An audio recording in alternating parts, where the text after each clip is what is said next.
All right.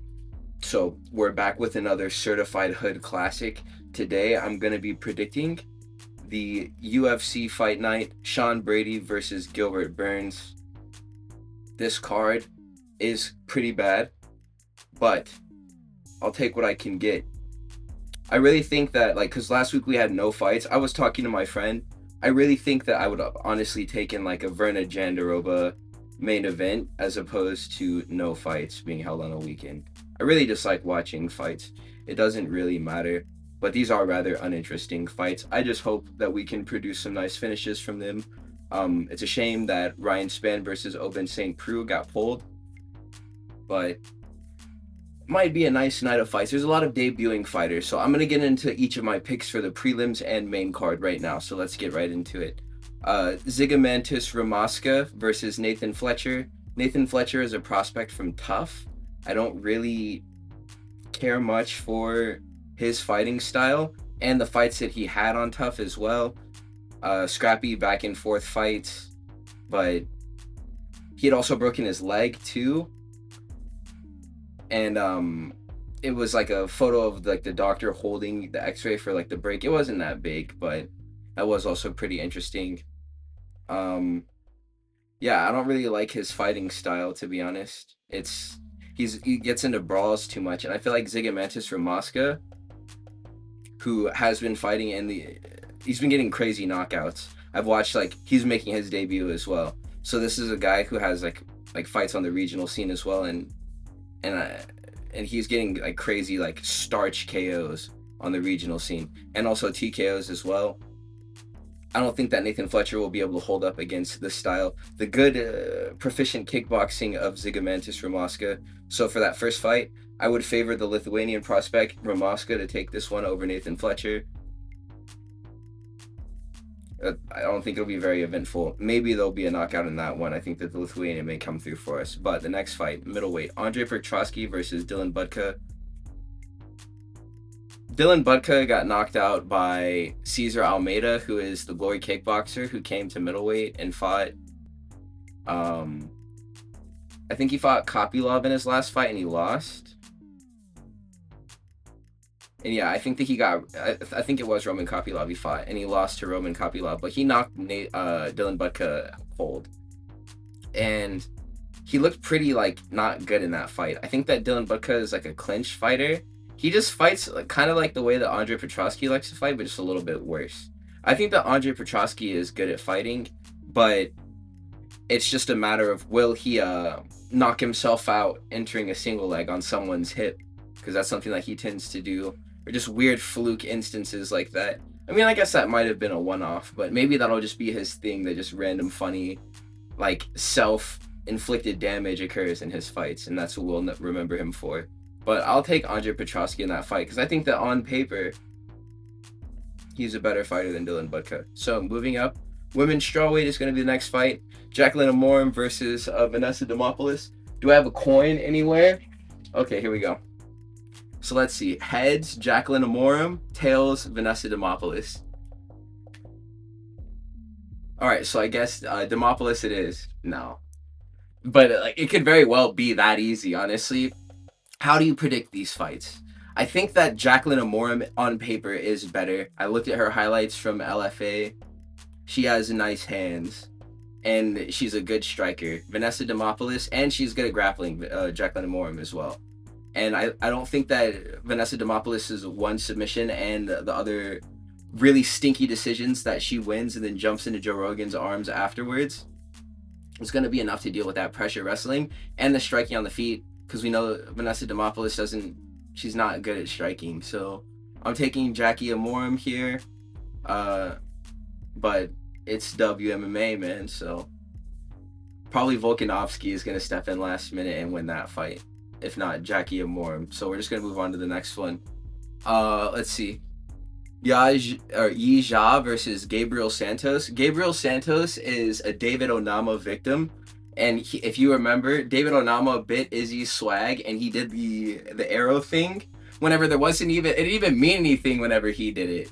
And Gabriel Santos was the guy who that clip was hit against. And aside from that, Gabriel Santos fought Lerone Murphy. And I suppose it weren't too bad whenever he fought him, but he lost the fight. But I mean, like, losing to Lerone Murphy is like not really a horrible thing. I mean, Edson Barbosa maybe like he maybe didn't approach that fight the smartest and made it a bit easier for Lerone Murphy to win than otherwise would have been if he fought the same way that he did against, say, like Sadiq Youssef. But I mean, yeah, hats off. I would say that Gabriel Santos is not very good. Yi Jia, I was looking at his record and some of his fights as well. He's a striker, and his boxing is like not horrible, but it's not the greatest. It's kind of mid. But one thing I will say about his record is that at each point of his career, he was fighting guys with like equal records to him. So it was never like he was fighting down, which is also pretty cool to note.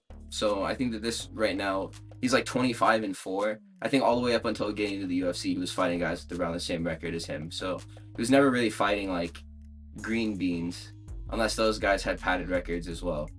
I think I'll take Yi Jia here, just off of the fact that Gabriel Santos is coming off of a knockout, and this guy's a striker, and he's getting knockouts. So Yi Jia for that featherweight fight. The next one in flyweight is going to be Felipe dos Santos versus Andre Lima. Andre Lima is the guy who got bit against the cage by Igor da Silva, I think was his name, who was a rather large flyweight.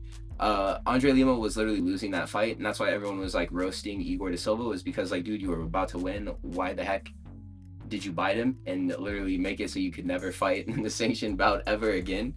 So Felipe dos Santos, he won his last fight, but we were still very critical of him because it was like pretty close. And he had just had a really close loss to Manel Kape, who we all fancied to be a wizard of striking and flyweight, but couldn't do anything against, well, I mean, he broke his foot, to be fair, or his toe or whatever it was. But that was a really boring fight against Muhammad Mokaev that he had.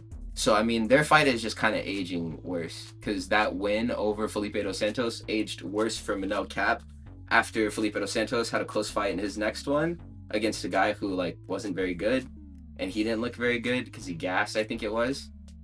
And then now Manel Kape, the fact that he had, like, had a close fight with him doesn't really mean much because he just lost to Mokaev in a really boring fight. So, I think I'll still take him. Andre Lima has this weird style where, like, he can get wrestled, but he doesn't want to go first. He just stands and baits it, like counters. Maybe it's like a pacing thing. But Felipe dos Santos will, like, I want to believe that he'll go out on his shield, and I think that he'll catch Andre Lima being wild and unpredictable, entering the pocket with big punches, which, like, I think he'll do. And his kickboxing is good. He trains at shoot a box, so I want that to still mean something, even though this is like the age of the fighting nerds right now. So I'll favor Felipe dos Santos to win this fight over Andre Lima. This is an undefeated prospect, though, so let's see if he can keep the run going. I don't think he will be able to against the Shoot-A-Box Academy flyweight. Let's go to the next fight. It's going to be Isaac Dulgarian versus Brandon Marotte. I'm picking Isaac Dulgarian to win this fight. Isaac Dulgarian's style, he fights like Jax from Mortal Kombat. He grabs you, he throws you on the ground, and he just starts beating you up. And Brandon Marotte, I think he's out here getting choked. Let me check again. This is the one, let me see. Because I remember I was doing analysis of this, and I think that this man has a style that is like perfectly geared for Isaac Dulgarian to beat. I think that he is able to get wrestled. Brandon Marotte is vulnerable to grappling, which is Isaac Dulgarian's entire offense, so I think that's going to matter a lot here.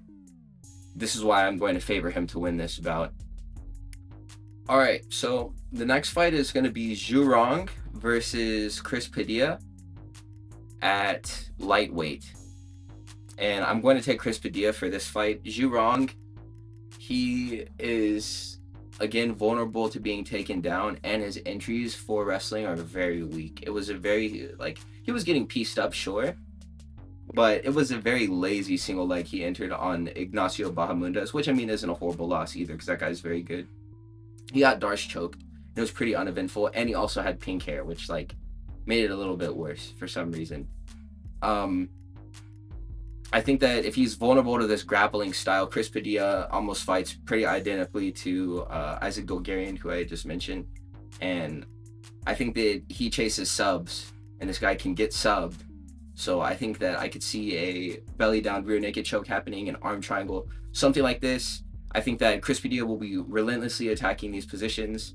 I'm not sure if Zhurong on the feet will have a way to keep himself off of the cage so he doesn't get taken down, or the ability to hurt Chris Padilla and stop the fight at range.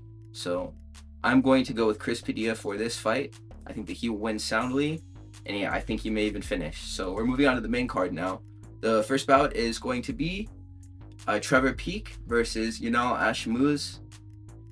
I love Trevor Peek. I think he's a great personality. I like his fights too whenever he wins, but whenever he drags them out, he does tend to gas a little bit, which is a problem for him as he's going against guys who are conditioned for, 3 rounds, or even if he did go further in his career, it could get to like 5-round fights for, headlining like main events at Fight Night cards himself, maybe one day. I want the Trevor Peek hype train to continue, but Ashmuz looks really good. He's a good grappler. His striking is very sharp as well. And I'm not sure if he has the cardio issue that Trevor Peek does. So I think that he probably wins this fight. But I'm always down for a Trevor Peek victory. So this is one that's hard to put a pick on. But I would say, Ashmuz is probably going to be the better of the two to favor to win this fight. But we all love Trevor Peek. So if he wins, I'm not even mad. The next fight, Matt Schnell versus Cody Durden. So here's the thing about Matt Schnell. His chin is made out of Rice Krispie treats. And it's not a very good thing for him whenever he's fighting guys like Steve Erceg or Brandon Royval. But against a dude like Cody Durden, I don't think that it's a very bad thing, because I would still consider Matt Schnell a good fighter. And I think that the last time that Cody Durden fought an actual good fighter who is comparable to the level of Matt Schnell, and Matt Schnell, he even dropped Brandon Royval in his fight, so he does have power in his hands. And I think that Cody Durden fought Tiger Ulanbekov, and he got sunned by him, and he was hurt and then finished. So I think that a sequence could happen where Cody Durden gets dropped and then subbed by Matt Schnell. It's just his chin that's a big asterisk behind, am I going to pick this fighter or not? But I'm going to go ahead and trust it this time. I'm actually going to pick Matt Schnell. I'm learning my lesson from last card because I disqualified Dominic Reyes from the idea of being able to win against Dustin Jacoby, just because I thought his chin was made out of, milk bones as well. But he ended up winning in emphatic fashion, so I think that this will follow suit. I have a good feeling that Matt Schnell wins this fight against Cody Durden. And yeah, we're going to move on. That's the bantamweight matchup there. Oh, it's at bantamweight. So Matt Schnell is going up to another weight class because he was a flyweight before. This is interesting now. I think that flyweight skill will be a factor that matters. I'm going to always refer to that as a principal hallmark thing. That flyweight skill going up to bantamweight is going to make a huge difference in his ability to be successful. And the fact that he gets more pounds, so the weight cut is less bad for him. And his chin will probably hold up a bit more. So I'm going to take Matt Schnell here. I feel like that's the most important detail, is that the fight is being held at bantamweight. The next fight, Steve Garcia versus Kyle Nelson. Kyle the Monster Nelson. He had just fought Bill Algeo and knocked him out. It was an early stoppage, actually, but he was beating the crap out of him, and it was a lit fight. But I was rewatching it, and he does his best work at range, Kyle Nelson. And whenever he's in the pocket, he looks kind of silly. And Steve Garcia, he also looks kind of silly, but he does his best work in the pocket. And even though his striking looks kind of funny, it's very tight, and I think that his shots will meet Kyle Nelson's face before his looping shots could meet Steve Garcia's. And I think that Steve Garcia won't let Kyle Nelson play range either. He's going to get in there, and he's going to make it messy, and he's going to stay closely knit, and he's going to... I think that it's going to be a lot of pocket exchanges in this fight. Steve Garcia is going to win a majority of them just because he's better conditioned to do that as a fighter. Kyle Nelson may be able to lean on clinch or wrestling. I don't really think so. I think that a more comfortable pick is going to be Steve Garcia. maybe even by knockout against Kyle Nelson, to be honest, if his boxing looks A1. So yeah, that's going to be the featherweight matchup there. Women's flyweight in the co-main, it's going to be Jessica Andrade versus Natalia Silva. One thing that I will say is Natalia Silva, she throws kicks like a sharp bullet, which is interesting because you don't really see that in women's fights. Maybe I guess you do in some like the karate practitioners, but she's like she's a good kickboxer. She throws kicks like jabs. She has nice power in her hands, and I don't think she suffers much from like being able to be wrestled. I think that she's like strong and able to get off of the cage or prevent herself from getting there just with volume. Jessica Andrade is super unilateral in the way that she fights. Her blitzes are super easy to read, and she always gets caught. Lately, she's been getting caught by these like crafty Brazilian women like Rodriguez, or like I think Natalia Silva will be able to do. Rodriguez, I think, is Mexican. Marina Rodriguez, my bad. Yeah, I think that this style is horrible for Jessica Andrade. She does well with women who want to get in brawls. I think that Natalia Silva isn't going to do that. So I'm going to take her to win this fight in the co-main event, women's flyweight. The main event, Gilbert Burns versus Sean Brady. My friend loves Gilbert Burns. I do too. We all love Gilbert Burns. Gilbert Burns is our homie, dude. Show Me the Money podcast. We love Gilbert Burns, dude. We love Hinata Moicano. They're good fellas. And they're good with all of us. But dude, if we're being real with ourselves, this guy's over the hill. And it's time, like, you know, he's getting up there, dude. He's nearly 40. It might be like 38, I think. Sean Brady is a young up-and-comer. He did get TKO finished by Bilal Muhammad, but dude, that's the GOAT. That's literally, he's better than GSP in the striking, the grappling, wrestling. Bro, like, that doesn't mean anything, the fact that he lost to Bilal Muhammad in a stand-up, bro. Like, Bilal Muhammad has Mexican boxing, bro. Like, he literally boxes better than Canelo Alvarez. You have to cut him a break for this one. I think that Gilbert Burns has an opportunity to show us that he still belongs. But I think that Sean Brady is a better grappler than Gilbert Burns. I think that he's had enough time to, you know, like, shore up his striking, maybe, since his last fight, since there was a bit of a layoff between then and now. I like his odds of winning this fight. One of the biggest things I think matters as far as, like, determining the grappling exchanges and stuff, this may be a stand-up fight. Gilbert Burns would have the power advantage, but I believe in Sean Brady as a young up-and-comer to be able to get this done. But they both grappled Craig Jones, and Sean Brady won by unanimous decision, I believe, in 2022 or 2021. Gilbert Burns got like heel hooked immediately, basically, and that was their rule. And both of these things are like recorded on camera, so you can see like the pedigree of each of their grappling. They're super good, both of them, but I think that Sean Brady does edge out Gilbert Burns in that department. If he has literally decent striking at all, I think he'll be able to get this done, and if he doesn't gas out. So I'm taking Sean Brady to win this fight, and that's a good pick. I hope that Gilbert Burns decline if it is time for that, and he doesn't come out and knock Sean Brady out just because I picked him. I hope that it's graceful, and that there's no, like, Sean Brady doesn't just develop random Hulk power overnight and flatline Gilbert Burns, because nobody wants to see that. The best thing that I could hope for is a boring unanimous decision win for Sean Brady. And that's what I think is going to happen. So yeah, that's going to be the video. I honestly got so sad after last time whenever I did one of these videos, and it was for the Kentucky card with Jared Cannonier and Nasruddin Imavov. I got so much of the picks wrong, but you know what? I'm not afraid to be wrong. I'm not going to act like I'm out here just watching like Bellator cards and PFL cards and like the prelims on LFA and Cage Warriors and stuff, dude. I don't want to be identified by you people as a casual, but I'm also not afraid to be wrong as well. And I'm just going to say what I think, dude. I'm going to do the research, I'm going to get all my picks in order, and I'm going to say what I think. So this is what I'm going with here, dude. I'm not endorsing you guys to, you know, like, sell your houses and put all of your money on this, like, these picks. But if you did, bro, give me 5%. All right. That's going to be it, though. I'm going to catch you guys in the next one. Peace.